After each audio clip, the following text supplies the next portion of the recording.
Hi, today I'm going to be showing you how to cut back your deciduous ornamental grasses. If you haven't done it already, it's really the time to do it because the new foliage is going to be pushing up with all this nice weather.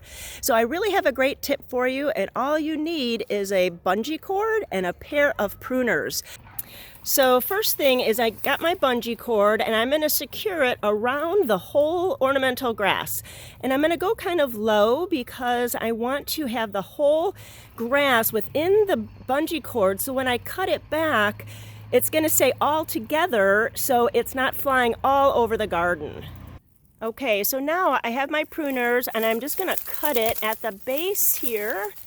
And I am cutting into some of the green grass coming up, but it's not that much, and it's too time consuming to kind of go in between the brown and the green, so some of it's going to get cut, but it'll still look fine once it's all grown out. I'm using just hand pruners, but if you have an electric head clippers, those would work great, and that would really work great on pampas grass because it is so fibrous. It would be better to have something that's power driven. You will have to rake a little bit around some of the pieces of foliage are on the ground, but it's not as much as if you didn't use this bungee cord. I'm finished cutting back the ornamental grass, and you see I have it in my hands, the bundle in my hands, and the bungee cord's still on.